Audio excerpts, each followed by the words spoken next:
that we've seen from Kenya. What's your immediate reaction in light of that? Thank you. Thank you, Kaya.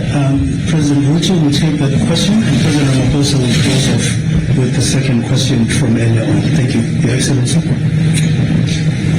Ebola is a pandemic that is not confined to one place. And just for context, there has not been a single reported incident of Ebola in Kenya. Just for context. Yes. So the big debate is going on, but that is the correct position. Number two, the Ebola situation in Eastern DRC is a source of concern for any country, including Kenya, that is mindful of matters health of its citizens. And the responsible thing to do when there is reports of such high-level infectious outbreak in a region where we have thousands of citizens, Kenyan citizens in DRC. We have soldiers in DRC. The most responsible thing to do is to prepare for any eventuality. And that is what Kenya has done. We have prepared ourselves adequately. We have taken command of all our entry points. We are doing testing of every person coming into Kenya from anywhere near that region. We are testing close to between 2,000 and 3,000 people from all our entry points every day. We have mobilized resources, testing kits,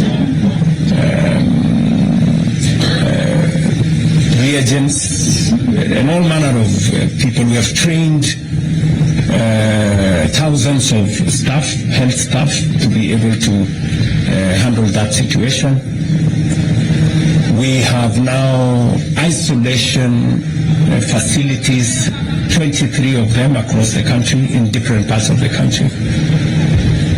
And one of the facilities that has now raised a bit of controversy is the facility we agreed to set up in conjunction with the Americans in one of our military air bases.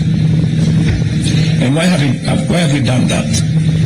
We have a huge American military contingent in Kenya, number one. Number two, we have set up the 23 other isolation places in Kenya with the support of friends, among them the Americans, our own resources, but also with the support of Americans. The American government has supported us in this Ebola setup infrastructure, health infrastructure, to the tune of 1.8 billion Kenya shillings.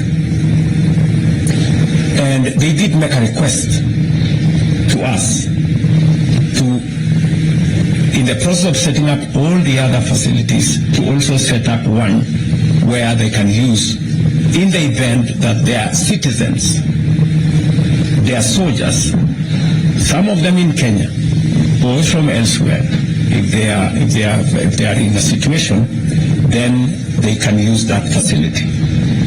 For context again, even if the Americans had not set up that facility at the military base, if there was any American in Kenya, we would take them to a Kenyan facility.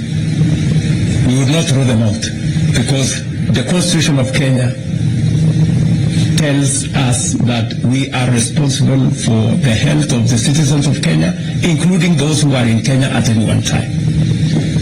So